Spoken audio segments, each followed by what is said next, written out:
Welcome to the Startup Funding Espresso.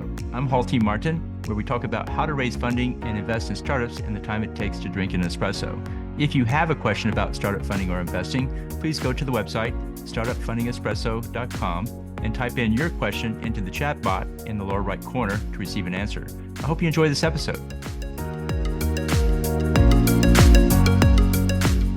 Hello, this is Hall T. Martin with the Startup Funding Espresso, your daily shot of startup funding and investing. There are many types of toxic employees. It's important to minimize the damage they do by taking action.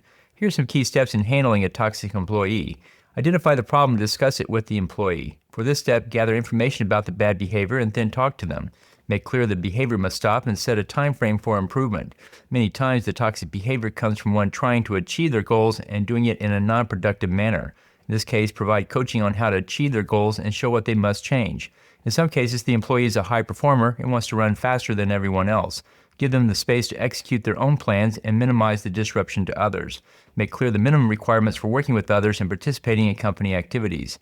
You can also move them to another department where they may perform better. In some cases, the employee will need to be fired, so be prepared for a hard discussion. Thank you for joining us for the Startup Funding Espresso, where we help startups and investors connect for funding. Let's go start listening to today. Hall T. Martin is the director of Investor Connect, which is a 501c3 nonprofit dedicated to the education of investors for early-stage funding.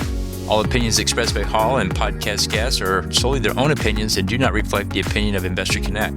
This podcast is for informational purposes only and should not be relied upon as a basis for investment decisions.